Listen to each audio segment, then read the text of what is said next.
then, Paul, when did you kind of first become involved in environmental type issues, and what was it that sparked that interest for you? Yeah.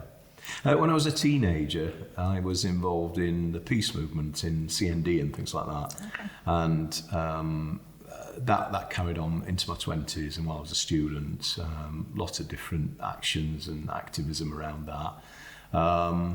And I went to live eventually in Doncaster. My family moved to Doncaster, and a thing happened there whereby an incinerator company, at that time called Lee Environmental, it's had various names along the way, decided that they wanted to develop an incinerator in Doncaster at Kirksandall.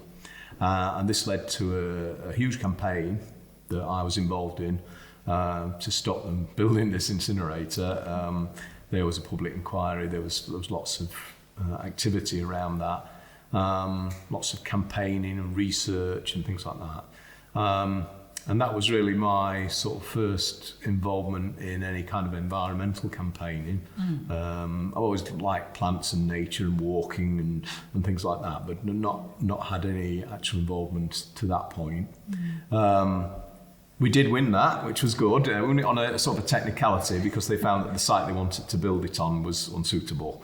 Right. Eventually, but I think all the scrutiny and the pressure helped them to make that decision. Yeah. So that was saved, and then I got married and came to live in Mansfield area, and who knew? But then in the Mansfield area, we had the same sort of problem. We had a company, Veolia, that wished to build an incinerator at Rennes.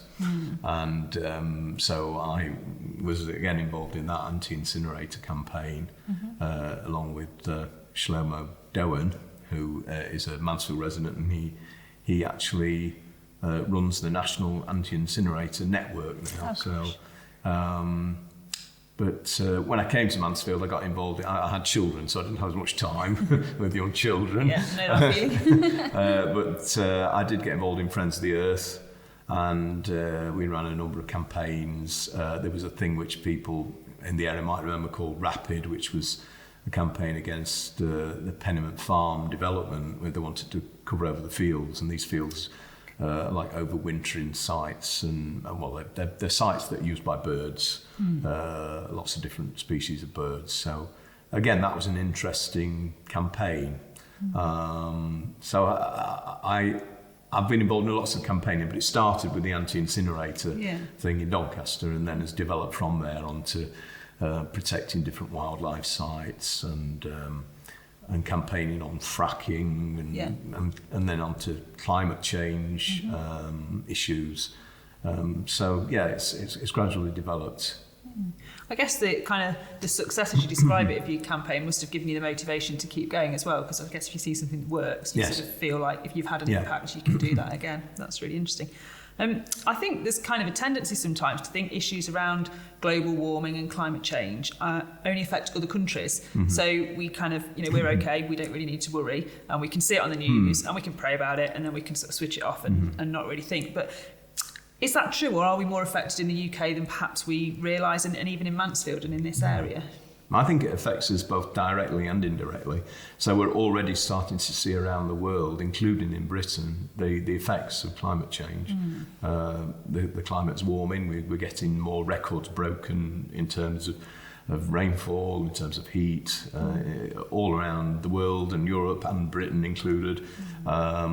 Fortunately for us in this area, we're not too prone in most parts of this part of the world to flooding, but other parts of Britain, for example, are having, large-scale flooding on a regular basis now because of the increase in precipitation, which is what was predicted with climate change. That Britain, we will get warmer, but the chief result here will be we will have, huge amounts of rainfall at certain times of the year all at once. And when the climate warms up, basically that means more energy is being put into the environment, into the atmosphere. More energy means more dramatic weather. And that was one of the reasons why, the whole global conversation around climate change changed the wording where people were talking about global warming, because some people were seeing global warming as a good thing. Oh, we'll be growing grapevines in Kent, and marvellous. It's not just about the whole world heating up. It's about the knock-on effects of that. The climate is a dynamic system on a world scale, and what happens when you start changing, when that starts to change, is that there are knock-on effects, and some you can predict, and some you can't really predict. And as I say, more energy goes into the weather, and you get more extreme weather, basically. Yeah. So, is there any one particular issue that you think is more important than any others with regards to kind of climate change and global warming, as you say, is kind of one area that has an impact on lots of different things, but is there one particular thing that you would like to see addressed, or is it just kind of a more general thing? There are various big issues around climate change, human caused climate change, and the chief cause is the release of climate altering gases into the atmosphere, CO2 and methane, and we have to look at what's causing that, and what's causing that is large-scale industrialisation, industrial agriculture on a global scale, and we have to look at, obviously development has been a really good thing. We're all in favour of development in countries where they haven't got clean water, where they need infrastructure, where they need development, they need certain types of industry.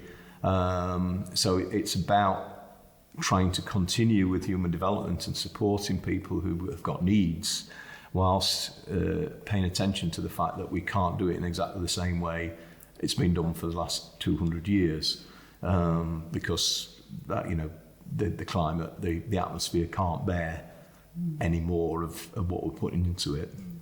Basically with fossil fuels, we've been burning the reserves of the planet, which have been there for thousands of millennia, and they're A, not replaceable, and B, they're the result of plant and animal life over a huge period of time.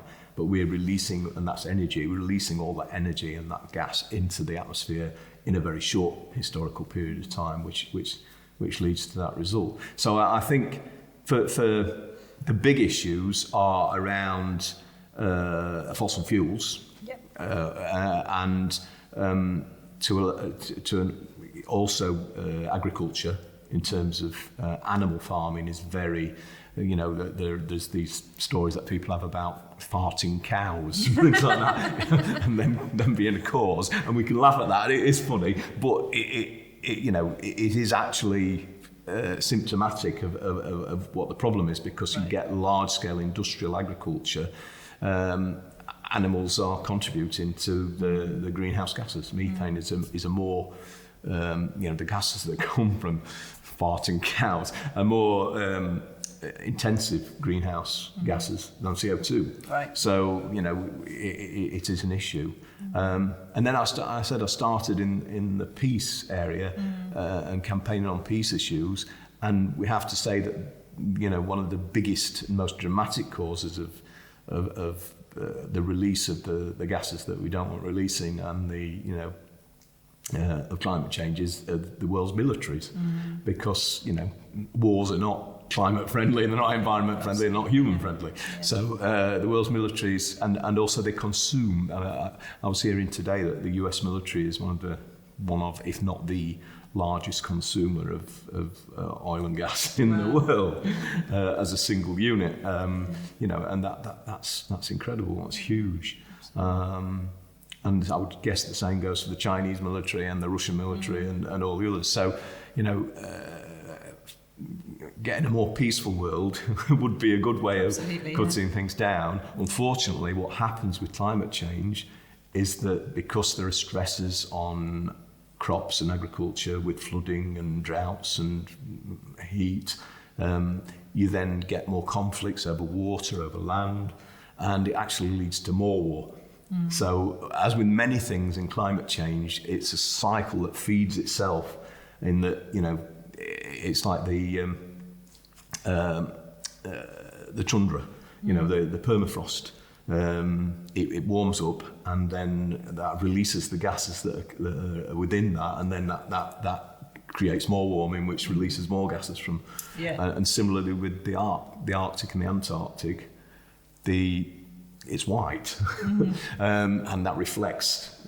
Whereas the sea is not, and absorbs the heat much easier. So once the ice melts, the sea warms up easier, and again it's a cumulative effect. Cycle, So, but I think those three things for a start is obviously do everything we can to reduce and stop the use of fossil fuels. So it's about renewables.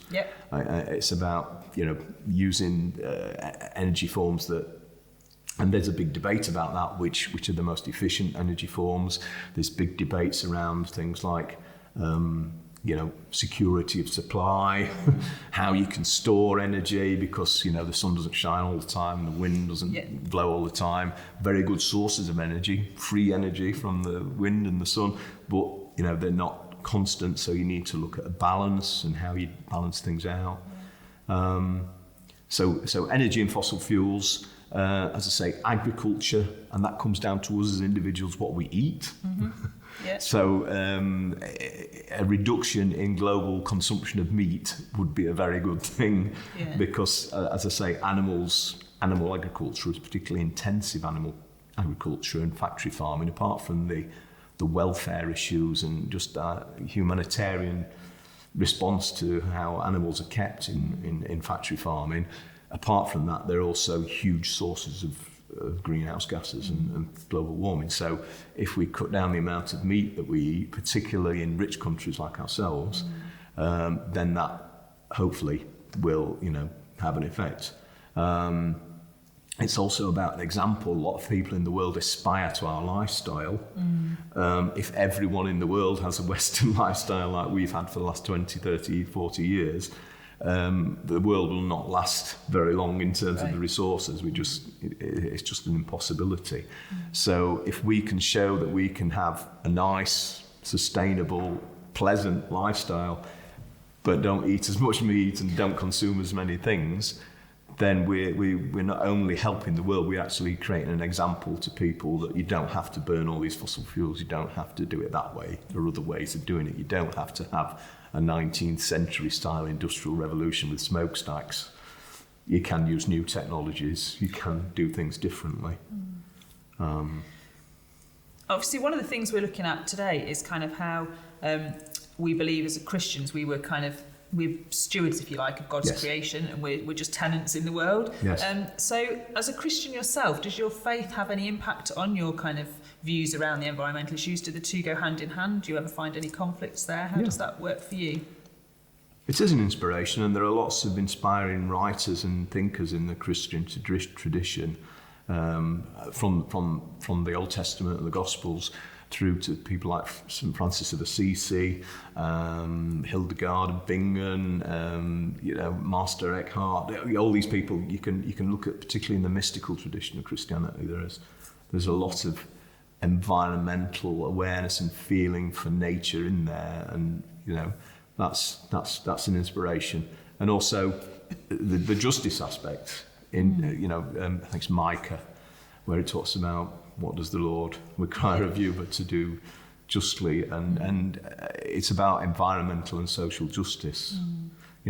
We in the West have had kind of not all of us, because obviously there's inequality in the West as well, but a lot of people in the West have had a very high standard of living, whereas not only have people been denied that historically in other parts of the world, but they're going to be denied it in the future if things continue to worsen in terms of the climate. So there's justice, there's the inspiration of the thinkers.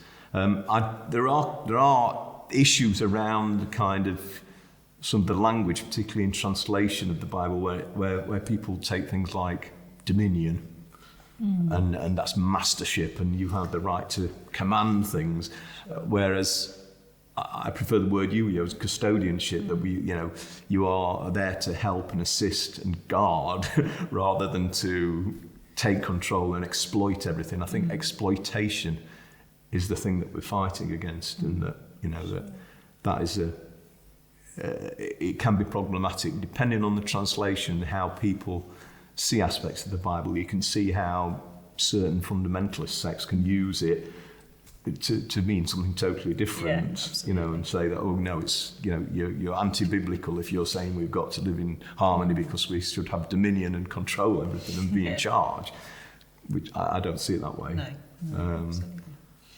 absolutely.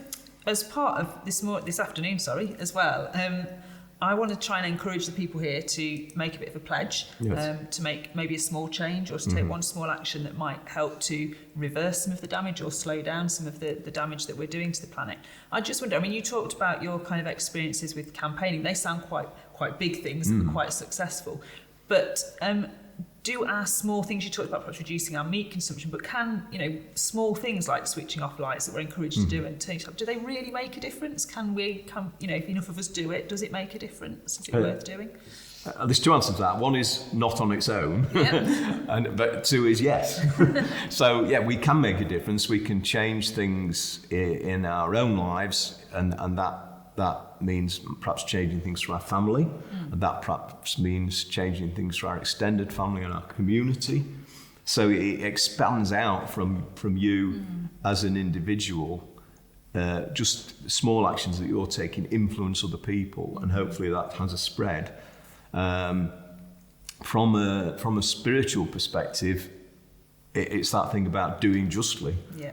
Because people have done justly, all through history, and Christians have tried to act justly. That's not always had a massive effect. Sometimes it's led to persecution, and sometimes it's led to people, failing abysmally. But it's better that people try than that they do nothing. Yeah, try and fail rather than not do anything at all. As a person of faith, you're in a position where you try to live as you should be living, and regardless of whether that is going to have a massive effect on the world or not. I feel that is what we should be doing. But on the other hand, small actions can have a huge effect. So if you look at Greta Thunberg, and she started on her own, sat outside in the cold, doing that climate strike. She's now meeting world leaders. The media hangs on her pronouncements. There's a massive movement across the globe. And that came from one person just deciding, I can't put up with this anymore. I'm going to do whatever I can, which if it means one day a week going and sitting with a placard in front of the Parliament building or whatever, then that's what I'll do. She did that, and that. So I think one person can have an effect out of all proportion to what you would normally expect to be the capacity of an individual to change things. But we shouldn't all think we can all be Greta Thunberg, but we can all do our bit. Absolutely, yeah. You mentioned world leaders there, and I'm mindful that the COP26 climate conference is coming up. And again, we can sign petitions, we can write to our MPs or whatever. I'm seeing quite a lot of stuff, particularly from Christian Aid, around kind of taking action around the COP26 conference. And again, do you think as individuals or as a body of Christians, we can have any influence over those world leaders in terms of kind of pushing them to look at these issues? I think we can. I think we need to counterbalance the other interests. When you think of politicians, they've got various interests vying for their attention and trying to cause them to act in certain ways. So I think it's our duty to try and counterbalance some of the other influences. Obviously, big finance and the fossil fuel industry will be trying to,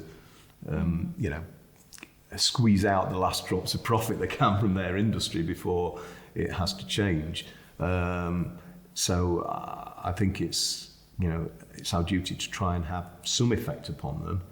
But as I say, we can try and have political pressure, but I think the social change and change within society is as important, if not more, because from my own experience of politics, it is more difficult to change things if society is not changed in that direction anyway. It's a lot easier if society is already acting in a certain way and trying to do things. So in our churches, for example, we can look at what can be done in terms of our energy consumption, in terms of our buildings, in terms of our waste reduction, and then activities we can be involved in. There are quite a few sort of interdenominational environmental campaigns and groups, and then there's lots of secular ones. I think one that I've just come across is the Wildlife Trust's campaign around 30% rewilding. So they're looking at a target for 2030 of 30% of the UK to be protected from further development and further, and why they're doing that is, if you look at the statistics, some figures just came out, is that the UK is one of the most nature depleted. Right. And even if climate change was not happening, it's not a road we want to go down, of having less and less nature, because just purely on a human psychological level, the further we are away from nature and life, and the more we're in a kind of a sterile, non-living environment, the more negative effects that has on us, has been shown. So, we have doctors prescribing walks in the woods and things like that now, which is great, because it is great medicine. It is, it allows you to connect again with your environment and feel like a living being rather than just a cog in the machine. So I think definitely churches, individuals, communities should all be doing what they can to change attitudes, behaviours, to campaign where there is wrong, as usual, to try and reverse wrongs, but also to try and improve things. Restoration. I was reading about there was a field near a research, a large field that had been farmed for a long time near a research lab many years ago, back in the last century, and it was decided that they would just leave it and see what happened to it. Right. And it is now one of the richest pieces of woodland in the UK. Just over 100 years. It started off with just birds and animals just dropping seeds that they were carrying and eating and things like that. And gradually the diversity of the plants became incredible, because things were growing up. And you start off with scrubland, and eventually you got trees. And this is and they deliberately, because normally woodland would be managed, deliberately did nothing to it. They just cordoned it off and let it grow. And the place is beautiful now, and it has such a diversity. It just naturally balanced. Yeah. Well, it's a beautiful example of God's creation, where it's just left to be as God intended it to be, without us kind of interfering. It's fantastic. Yeah. So brilliant. I think, the more nature there is that we can visit, that we can take our children to, the more they'll be appreciative of that. And an appreciation of the gift of life that we're given. Absolutely. Well, Paul, it's been absolutely fascinating to chat to you. Thank you so much for your insights and for all that you've shared with us. And I hope people have been very inspired by what you've said. So thank you very much. Thank you very much. Thank you.